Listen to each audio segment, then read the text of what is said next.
Assalamualaikum warahmatullahi wabarakatuh. Bismillahirrahmanirrahim.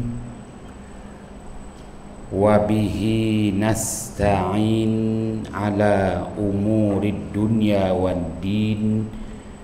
Alhamdulillah. Wassalamun ala ibadihi allazina astafa. Amma ba'd.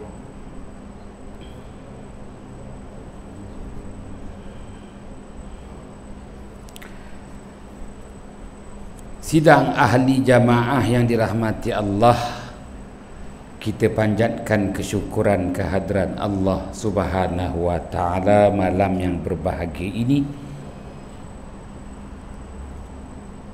dapat dimanfaatkan untuk kita membaca kitab Kashful Ghimmah karangan Asy-Syaikh Al-Imam Daud Al-Fathani, wafat pada tahun 1265 Hijrah. Kita baca kitab yang telah berusia hampir 200 tahun. Asy-Syaikh Al-Imam Daud Al-Fathani wafat pada tahun 1265 Hijrah, kini 1442 Hijrah, 177 tahun meninggal pergi. Halaman yang ke-32, halaman yang ke-32, 3 baris daripada bawah di bahagian tepi. Jadi kitab Kashful Ghimmah ini diletakkan bersama dengan kitab Furu' Masail. Di bahagian tengahnya kitab Furu' Masail, manakala di bahagian tepi hamish dalam bahasa Arab. Di ruangan tepi itu diletakkan kitab Kashful Ghimmah. 3 baris daripada bawah dalam kurungan dan disebut pada hadis. Bismillahirrahmanirrahim. Qala musannifu rahimahullahu ta'ala wa nafa'ana bihi wa bi'ulumihi fid daraini amin. Dan disebut pada hadis bahawasanya mati terlebih sangat daripada pukul beberapa pedang, dan terlebih daripada digergaji dengan gergaji, dan terlebih pedih perit seksa daripada digunting dengan guntingan. Dan pada suatu riwayat, demi Tuhan diriku pada tangan kudratnya, sungguhnya melihat bagi malakul maut terlebih sangat keras daripada 1000 pukul dengan pedang. Sidang ahli jamaah yang dirahmati Allah, Asy-Syaikh Al-Imam Daud Al-Fathani mengemukakan beberapa hadis riwayat daripada Imam At-Tabrani dan Imam Al-Baihaqi. Antaranya hadis berhubung tentang pedih bisa peritnya roh hendak dipisahkan daripada jasad. Dinyatakan kepada kita peritnya mati itu sewaktu roh nak dipisahkan daripada jasad, ketika hendak dicabut nyawa manusia, nak dicabut nyawa. Perkara yang mudah aja, nyawa tu nak dicabut, tetapi bukan manusia yang mencabutnya. Nyawa tu nak dicabut, tetapi bukan manusia yang mencabutnya, bukan empunya diri yang mencabutnya. Allah Subhanahu wa ta'ala tugaskan malaikat khas, malaikat maut, Izrail, yang mencabut nyawa manusia. Maka dinyatakan kepada kita berdasarkan hadis riwayat Imam At-Tabrani, pedih, bisa, sakit, 3 perkara yang berbeza. Pedih, kalau sebut pedih itu kulit yang terasa pedihnya. Sakit, kalau sebut sakit itu seluruh sendi dan tulang terasa sakitnya. Pedih, sakit, bisa. Apabila sebut bisa, semua terasa. Mata terasa bisa, telinga terasa bisa, hidung terasa bisa, lidah terasa bisa, telapak tangan terasa bisa. Panca indera yang 5 berasa amat berbisa, terlebih sangat daripada pukul beberapa pedang. Setiap satu pukulan, disitulah manusia merasakan satu pukulan, satu kepedihan. Ya, apatah lagi dipukul dengan yang tajam, bukan sekadar pedih, berbisa. Benda yang tajam ni bisa, kerana benda yang tajam itu menyegerakan roh keluar daripada jasad. Satu pukulan, satu kepedihan, satu bisa yang amat sangat. 1000 pukulan, 1000 pedih, 1000 bisa, 1000 sakit. Dan terlebih daripada digergaji. Apabila disebut gergaji, mata gergaji, ditolak ulang alik mata gergaji. Satu mata gergaji, satu kepedihan, bisa dan keperitan. Kalau ada 1000 mata gergaji, kenapa? Ya, sekali tolak 10 mata gergaji, tarik 10 mata gergaji, digergaji, maka akan terasa pedih pada setiap mata gergaji. Mata gergaji itu menyakitkan, memedihkan, menyeksakan. Gunting, gunting itu berdasarkan apabila digunting terasalah. Siat, gunting itu menyat kulit dan daging. Apabila daging itu ada ruasnya, maka terasa pedih, sakit, bisa, ruas daging. Ya, apabila disiat, yakni digunting. Wal-'ayazubillah. Malah didatangkan lagi satu riwayat daripada Imam Al-Baihaqi, melihat wajah malaikat maut itu satu penyiksaan. Ya, dia tak sama dengan melihat wajah A.R. Badul.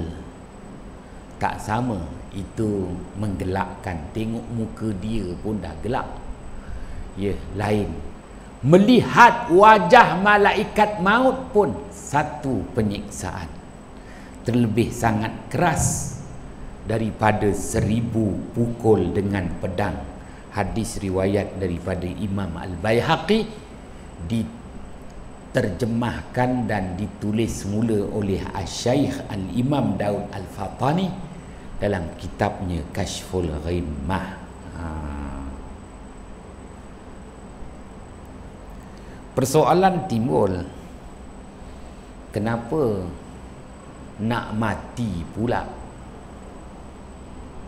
didatangkan kepedihan, didatangkan kesakitan?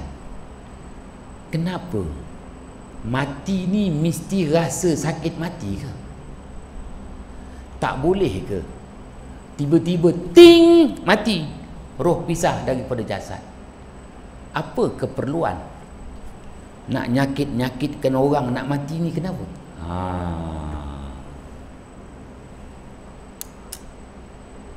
Wak Jai.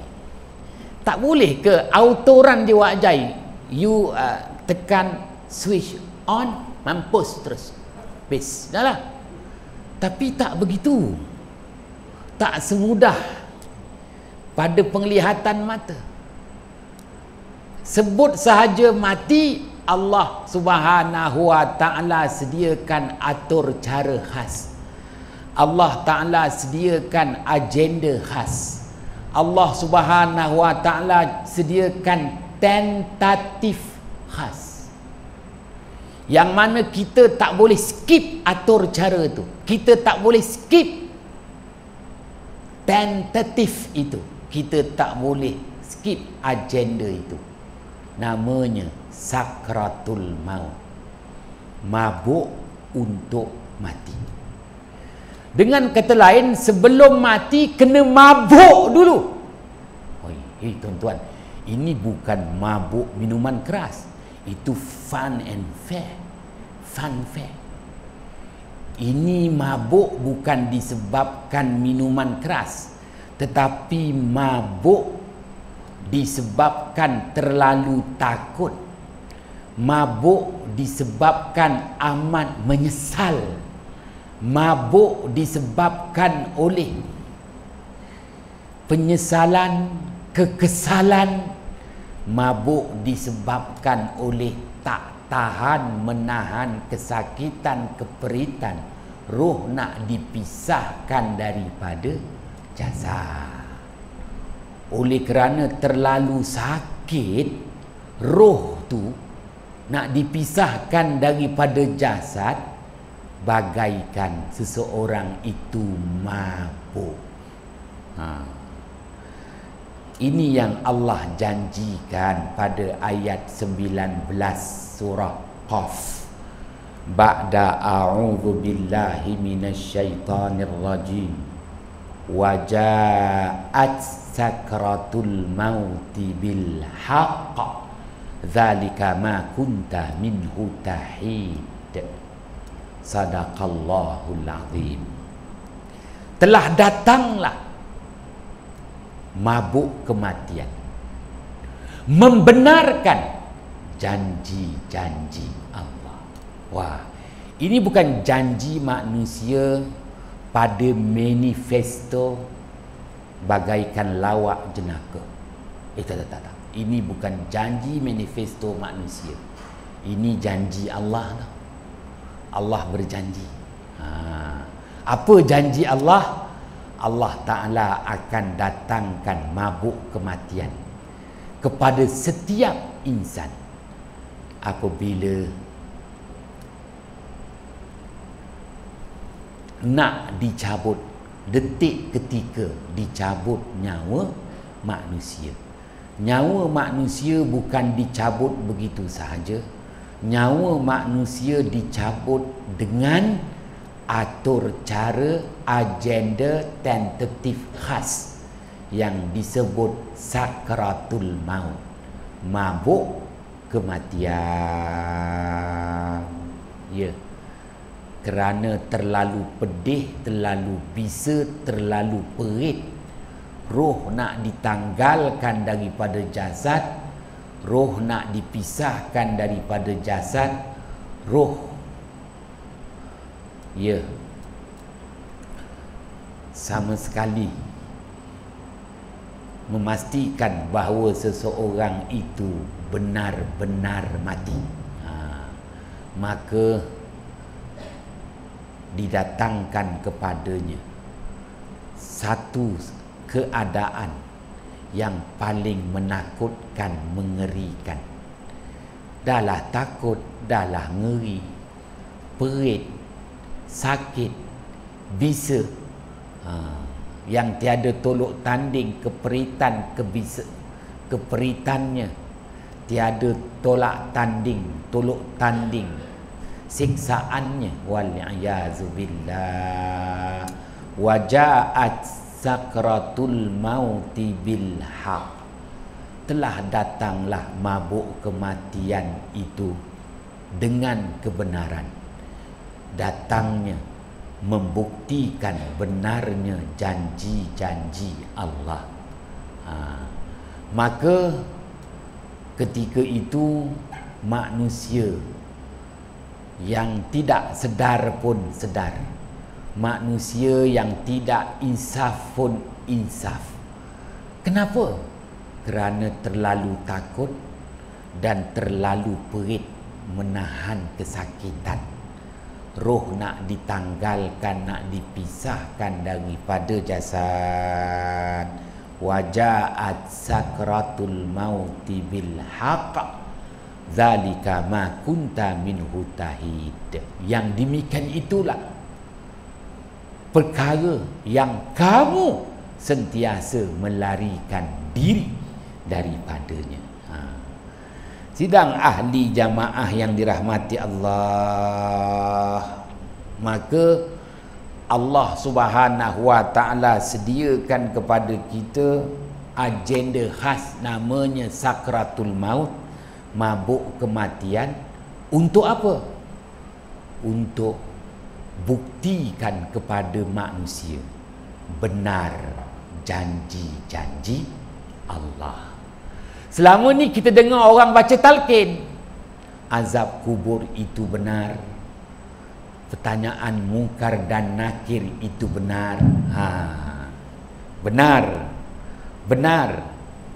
Yalah, selama ni pun kita baca Al-Quran, sadaqallahul azim, benar firman Allah yang Maha Agung. Maka nak buktikan kebenaran Allah, ya. Baik, apabila dah dibuktikan kebenaran Allah, Allah buktikan dengan mendatangkan mabuk kematian. Apa kesannya? Kesannya manusia itu benar-benar sedar dan mengakui, mati aku. Baru dia mengaku, aku ni mati. Mati. Kalau tak manusia, zalika ma kunta minhu tahid, manusia sentiasa melarikan diri daripada kematian. Apabila dia rasa dah sakit sangat, nak mati tu, maka dia kata, mati aku. Aku mati. Mati. Benarlah janji-janji Allah. Dia kalau tak, manusia tak pernah nak ngaku mati. Tuan-tuan yang dirahmati Allah,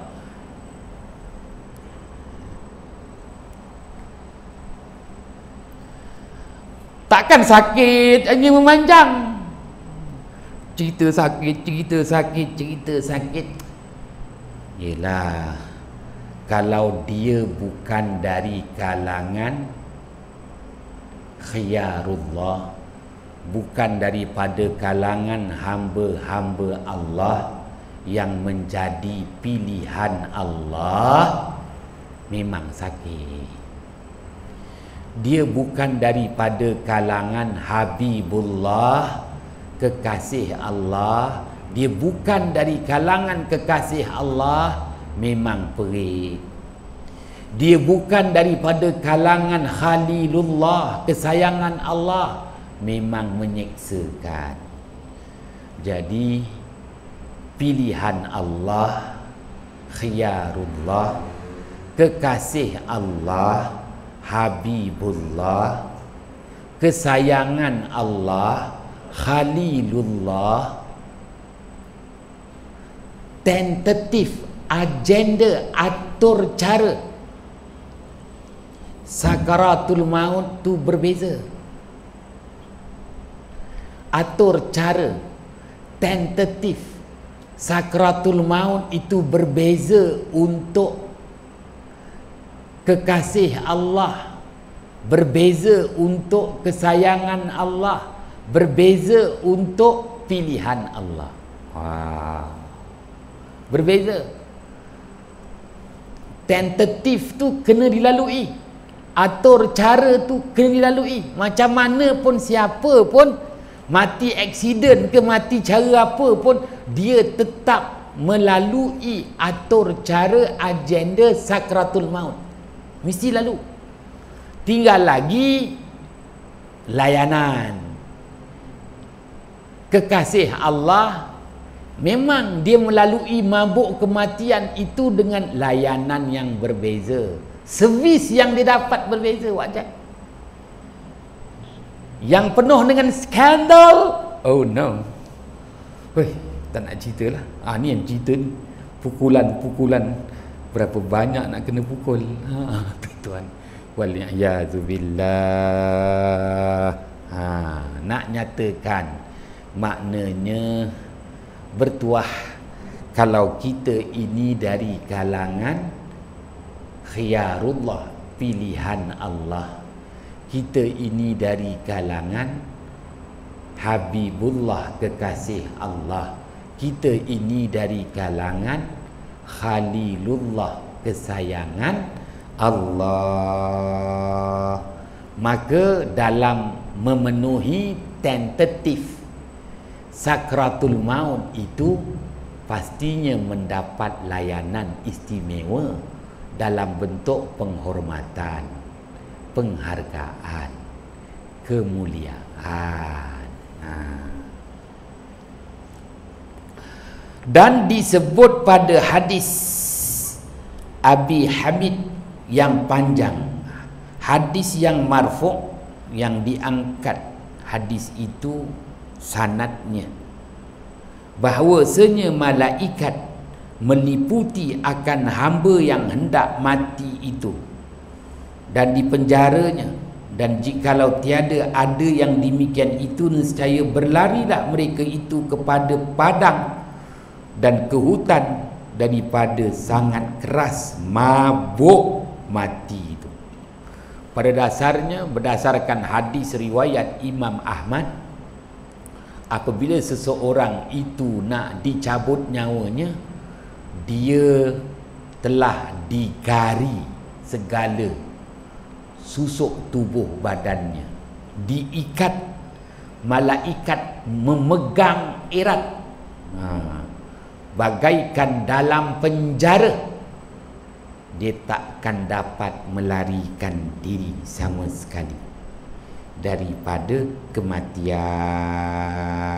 Yelah, kalau tak, memang orang melarikan diri, siapa sanggup menanggung keperitan, kesakitan, roh nak dikeluarkan daripada jasad.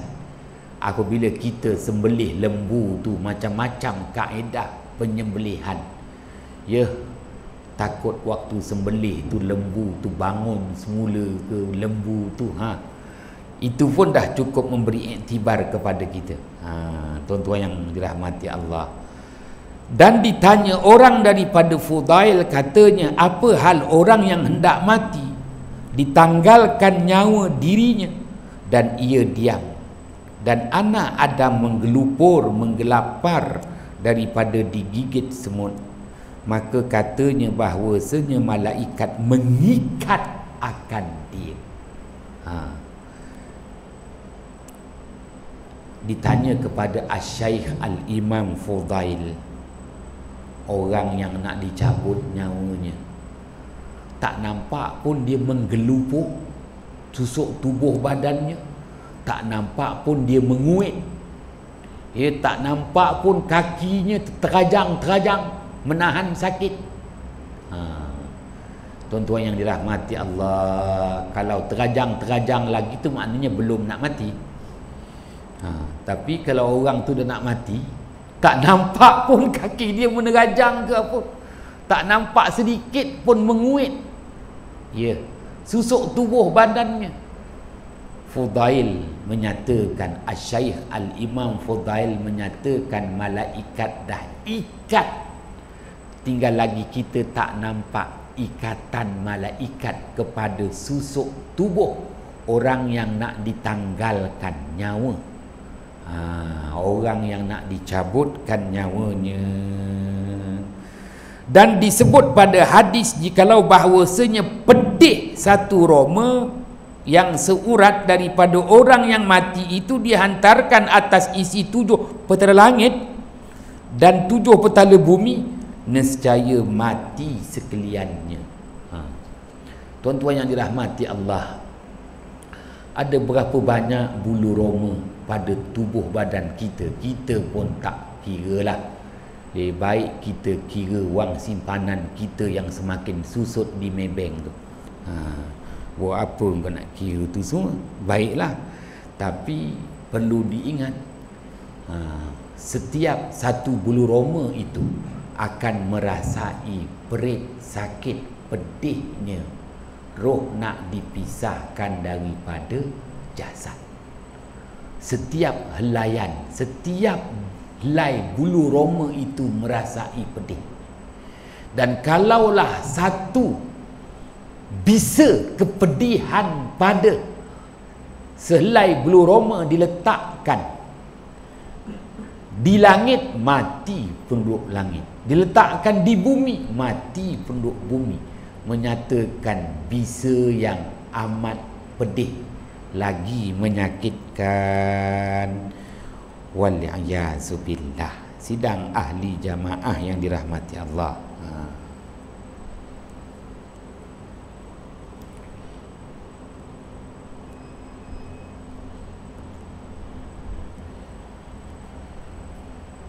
Janji Allah.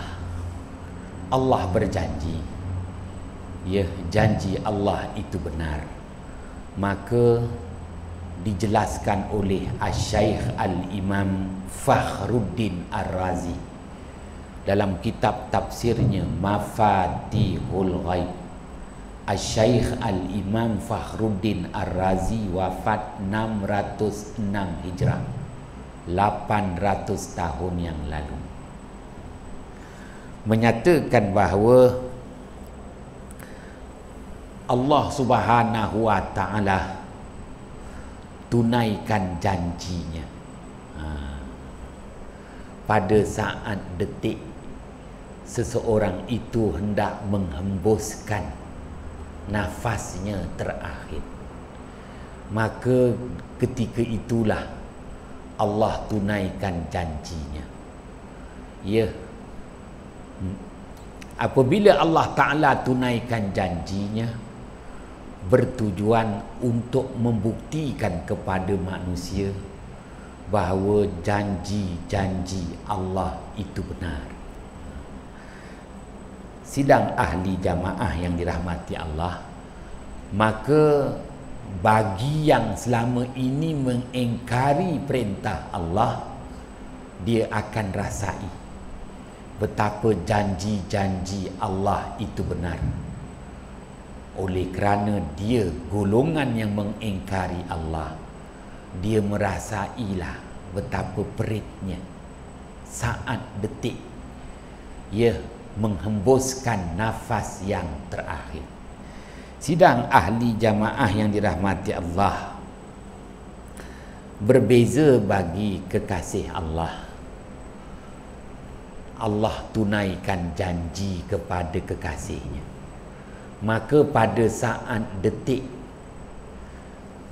ia hendak menghembuskan nafas yang terakhir, dia akan menyaksikan betapa benarnya janji-janji Allah.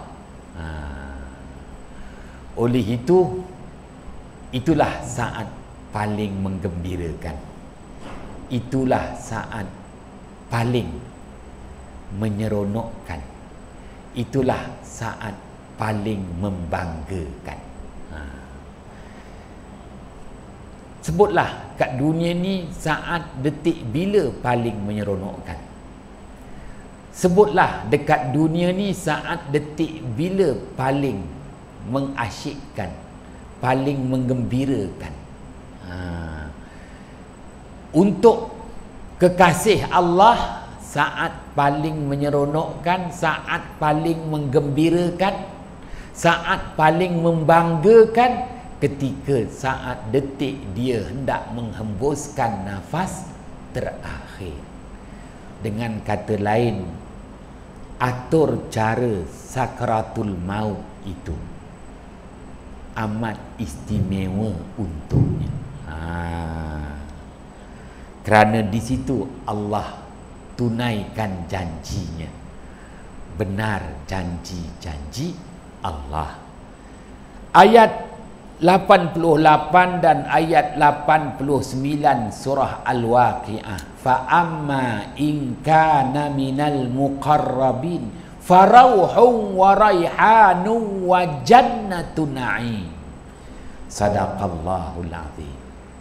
Maka adapun kiranya si mati itu daripada kalangan hamba-hamba Allah yang dihampirkan darjat kedudukannya di sisi Allah, dia daripada kalangan al-muqarrabin, hamba-hamba Allah yang dihampirkan darjat kedudukannya di sisi Allah.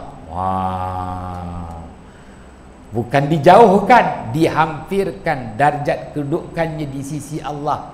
Sama ada dalam barisan khiyarullah, pilihan Allah, dalam barisan Habibullah, kekasih Allah, dalam barisan Khalilullah, kesayangan Allah. Farauhum wa raihanun wa jannatu na'im. Maka rohnya diberi penghormatan, fikiran dan perasaannya diberi penghargaan, jasadnya diberikan kemuliaan, menikmati nikmat syurga. Kalaupun berada di alam barzakh sana, belum lagi menuju ke syurga yang sebenar, tetapi alam barzakh itu merupakan nikmat syurga untuk anggota tubuh badannya. Tuan-tuan yang dirahmati Allah, ketika kita menjalani hidup, tubuh kita ini merangkumi 3 unsur.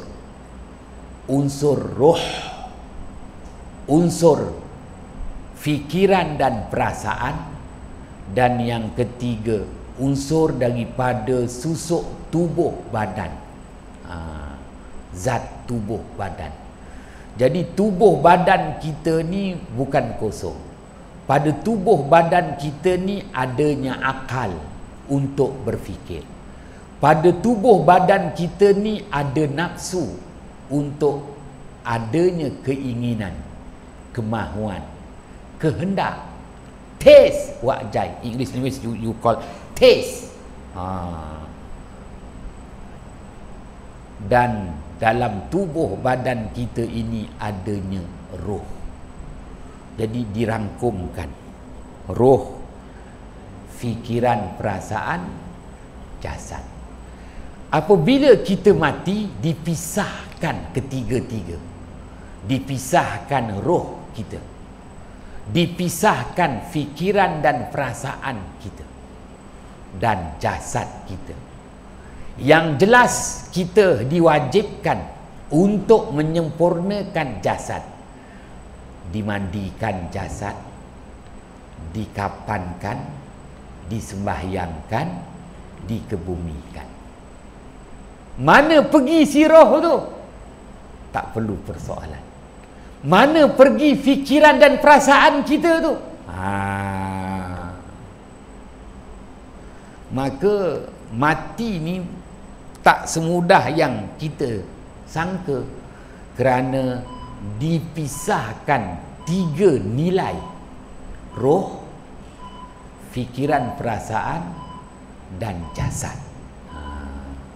Tuan-tuan yang dirahmati Allah, orang yang menjadi pilihan Allah, kekasih Allah, kesayangan Allah, rohnya mendapat penghormatan, fikiran dan perasaannya mendapat penghargaan dari Allah, jasadnya mendapat kemuliaan, merasai nikmat syurga walaupun berada di tanah perkuburan, tapi jasad itu. Tuan-tuan, azan dulu, kita sambung sedikit lagi selepas azan nanti.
Allahumma rabba hadhihi ad-da'wati at-tammah was-salati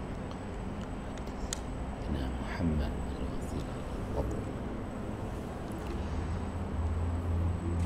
Sidang ahli jamaah yang dirahmati Allah,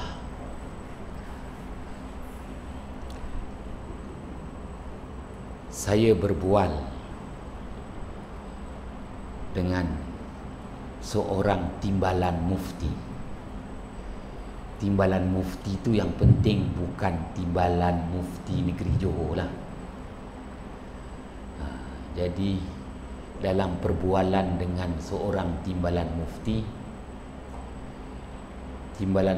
itu ada sebelah tu ada seorang lagi doktor pakar. Doktor pakar tu tiba-tiba ditanya dengan timbalan mufti tu. Dan timbalan mufti yang ada di situ pun serahkan pada aku pula untuk beri jawapan. Waktu tu di Putrajaya. Maka doktor pakar tu kata, beginilah Ustaz Hanafiah. Kerana dia tu pakar apa namalah, aku pun nak sebut tak fahamlah, bahasa tu berbelit-belit. Jadi bahasa Melayunya pakar saraf. Dia dua pakar tu.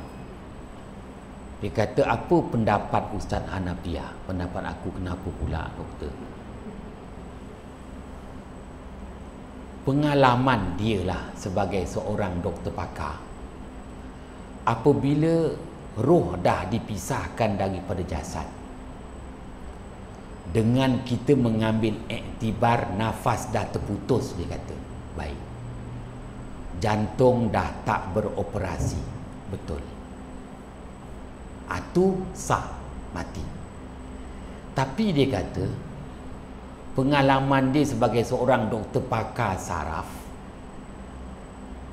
saraf otak menuju ke pendengaran telinga tu masih berfungsi.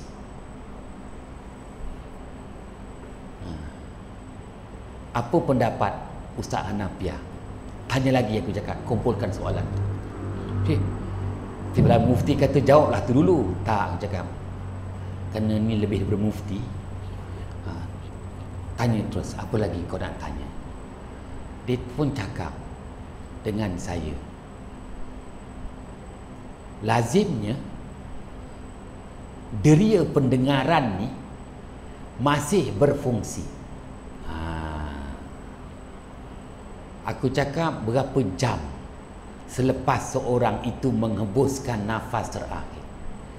Dia kata dalam masa 48 jam rekod yang ada, dalam masa 2 hari. Baik, apa pendapat Ustaz Hanafiah? Ni pendapat lah, kau dah tanya aku, kau doktor pakar gaji besar, aku gaji kecil. Inilah aku cakap, ya, sememangnya begitu. Roh dah dipisahkan daripada jasad. Tetapi perlu dipaham, apabila sebut mati, di situ ada pemisahan 3 perkara. Dipisahkan roh, dipisahkan fikiran dan perasaan, dan dipisahkan jasad. Jadi maknanya, yang apabila engkau ni doktor pakar gaji besar, aku cakap, engkau dapat buktikan. Dia kata betul, boleh buktikan. Sememangnya dia kata kalau orang tu dah mati, deria pendengaran dia masih ada. Saraf otak yang menuju ke telinga tu masih berfungsi. Tinggal lagi nyawa dah tak ada, dia kata, kerana ada nafas, jantung dah berhenti, tapi pendengaran tu masih ada. Aku cakap, itulah dia yang Allah sebut pada ayat 89 surah Al-Waqi'ah, farauhum wa raihanun wa jannatu na'im. Matinya seseorang yang beriman, matinya orang yang didekatkan darjat kedudukannya di sisi Allah sebagai seorang yang mendapat pilihan Allah, khiyarullah, yang mendapat kedudukan sebagai Habibullah, kekasih Allah, yang berjaya meletakkan dirinya sebagai Khalilullah, kesayangan Allah. Maka sememangnya keistimewaan untuknya. Roh akan mendapat penghargaan, fikiran roh mendapat penghormatan, fikiran dan perasaan diberi penghargaan, jasad diberikan kemuliaan.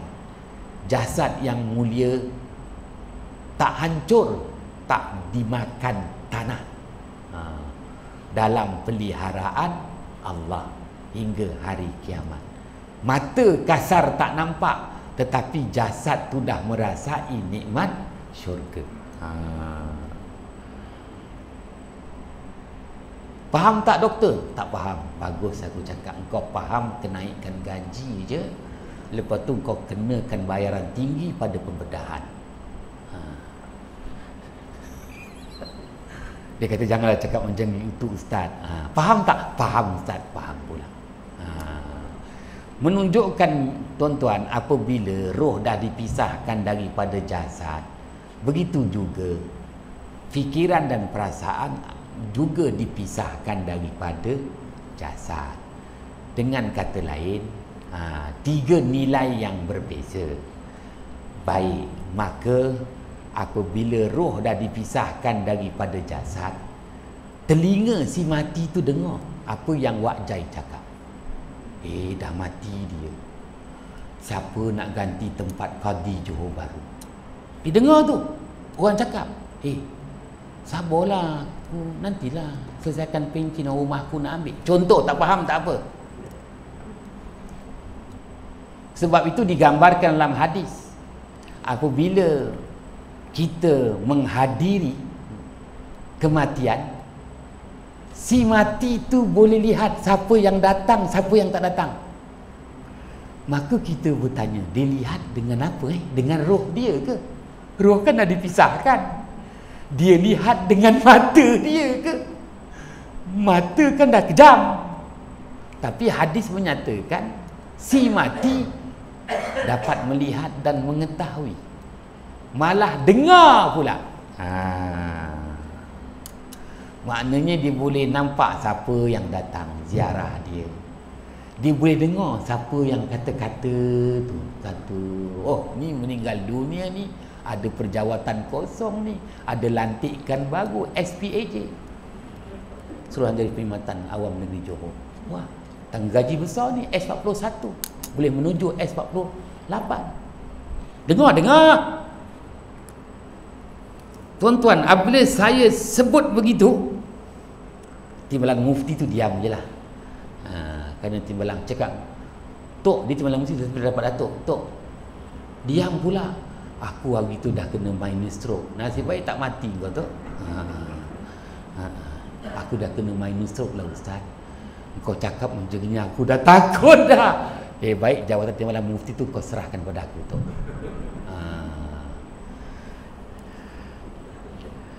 Maka doktor pakar tu, tuan-tuan, nangis dia. Saya cakap, kenapa? Nangis doktor? Dia nangis, diam nangis. Tak makan dia, aku yang habiskan. Apa tu, kambing golek tu. Kat Putrajaya kita aku pergi, atas jemputan daripada Jabatan Mufti Wilayah Persekutuan. Jabatan Mufti Negeri Johor dah tak nak panggil aku lagi dah. Jabatan Mufti Wilayah Persekutuan panggil. Diam doktor pakar tu tengok nangis pula. Doktor kenapa ni? Aku cakap gini-gini aja. Bukan Ustaz, saya selama ni yang mengesahkan banyak kematian. Oh, dia tu doktor pakar dekat Hospital Putrajaya. Baru aku tahu Putrajaya tu ada hospital rupanya. Ingat aku SSI aja yang ada. Yalah, aku cakap, aku mau tanya SSI, aku cakap Putrajaya dia punya kecemasan cepat ke lambat? Cepat Ustaz. Kenapa? SSI lambat lah, aku cakap. Kadang-kadang dah 8 jam baru masuk wad.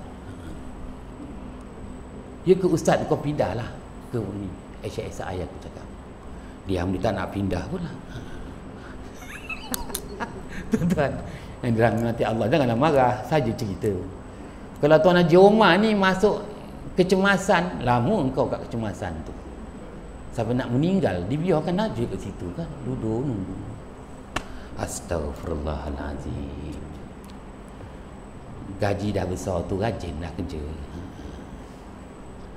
Nangis doktor pakar tu kan, aku cerita macam tu dengan dia. Kenapa? Dia yang mengesahkan kematian. Makna Ustaz, dia tu dengarlah saya cakap. Dengar kau cakap apa? Ngumpat tak Ustaz? Itu cerita lain lah. Kau tanya dengan Timbalan Mufti ni, itu ngumpat ke tidak? Dia nampaklah saya. Nampaklah. Takutlah saya. Senang aja. Gaji yang besar-besar tu kasih pada aku. Baru dia tahu. Yalah, dah kepakaran ni begitu. Tak boleh salahkan dia. Dia tak belajar hadis-hadis yang disabdakan oleh baginda Muhammad sallallahu alaihi wasallam. Maka dia kata begitu je lah. Ilmu dia lah. Maknanya pendengaran tu masih lagi berfungsi dalam masa 2 hari. Habis Ustaz, engkau jangan masuk dalam ice box, aku cakap. Banyak mayat kan dalam putih sejuk. Nantilah dulu. Cari waris dia datang. Warisan nak datang, kau beritahu ada duit 1 juta. Datang. Waris semua fikir duit sekarang ni. Mana ada fikir apa? Tuan-tuan yang dirahmati Allah. Lepas tu tuan-tuan, saya nak baliklah nak pergi. Ustaz nak ke mana? Aku nak pergi ke Perak. Mufti Perak jemput pula ke sana. Aku cakap baliklah doktor pakar. Tak nak balik, kasih duit pada aku. Dia tengok, dia diam je. Tuan-tuan yang dirahmati Allah. Yelah, dia tanya lagi. Dia nak balik, aku cakap aku nak pergi Perak ni. Aku nak ke Ipoh. Timbalan Mufti pun dah tunggu kat sana. Timbalan Mufti Perak pula tunggu kat sana. Mufti sakit lagi. Nak tanya ni, tanyalah apa lagi. Habis dia boleh hidu tak? Tu cakap senang je. Allowance tu kasih dia pada akulah. Nanti aku ceritalah habis-habis. Tuan-tuan yang dirahmati Allah, ialah bukan diingat apabila orang tu mati padam terus. Padam terus, dia tak tahu apa. Tak, dia nampak doktor kau tulis apa sebab-sebab kematian, boleh claim hairat kematian ke tidak, boleh claim insurans ke tidak. Dia tahu semua. Kenapa dia rasa sakit mati tu, dia rasa perit mati tu. Tuan-tuan yang dirahmati Allah. Baik. Dan riwayat Ibnu Abi Syaibah bahawasanya Sayyidina Umar radhiyallahu anhu berkata, ia bagi Ka'ab, khabarkan olehmu wahai Ka'ab akan daku daripada mati. Maka kata ia, kata Ka'ab, hai Amirul Mukminin, iaitu seumpama satu pohon kayu yang banyak durinya di dalam rongga anak Adam, maka tiada daripadanya satu urat dan tiada satu sendi, melainkan adalah duri itu ada padanya. Dan seorang laki-laki yang sangat kuat dua tangannya, maka ia bersungguh mencabut dan menanggalkan dia daripadanya.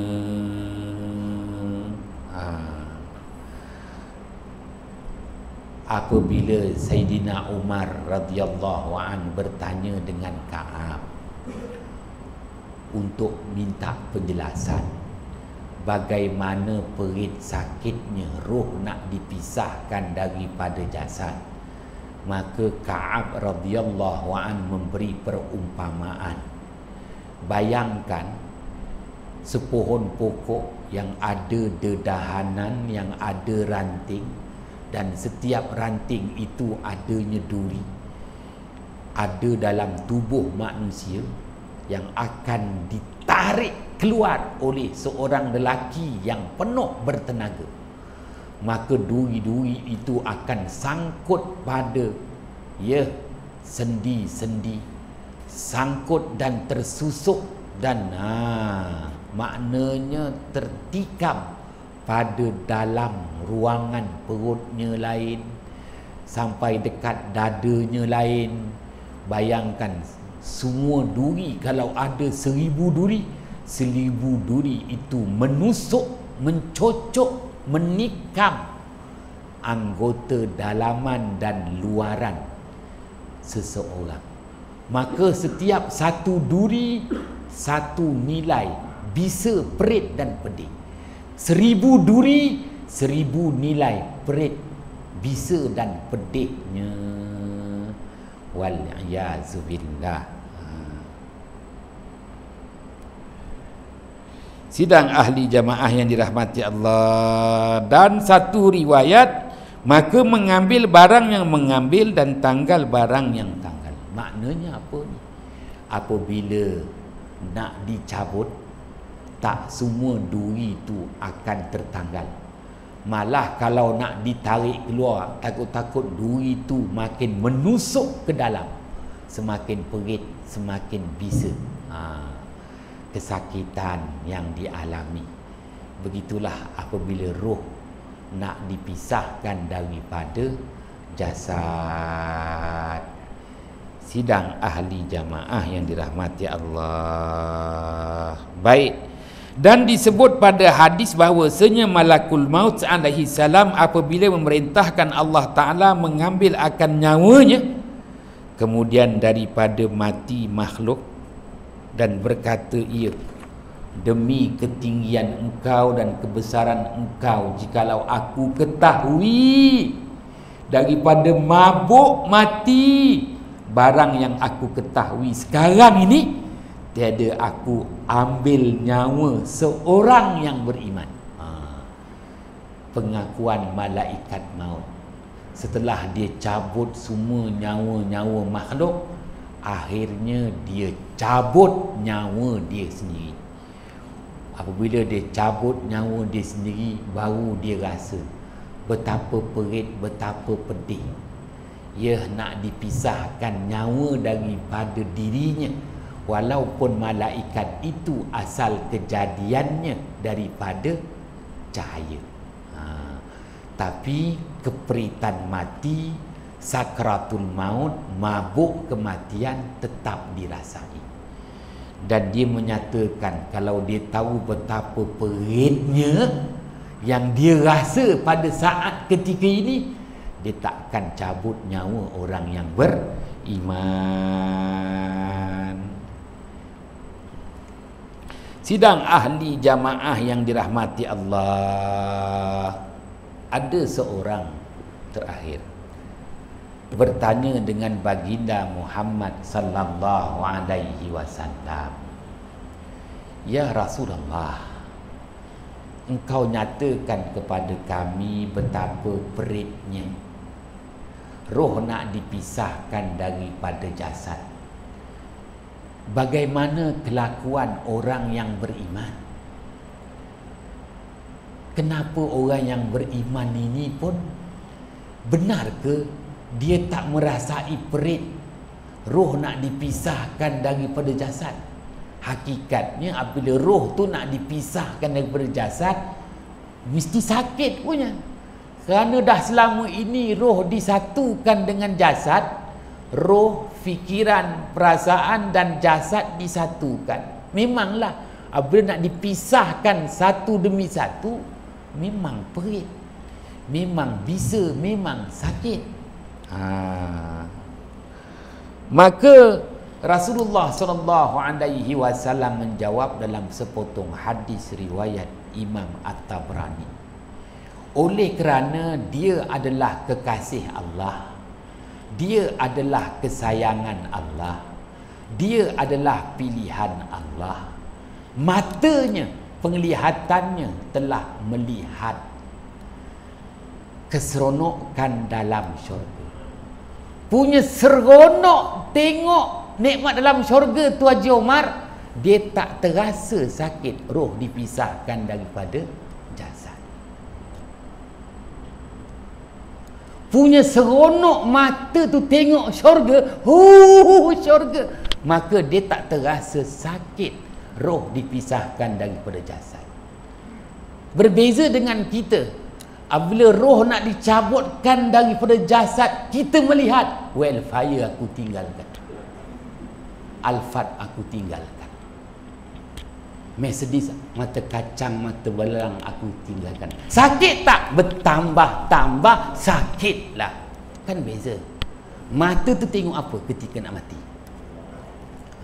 Kalau mata tu tengok syurga, dia tak rasa betapa peritnya mati.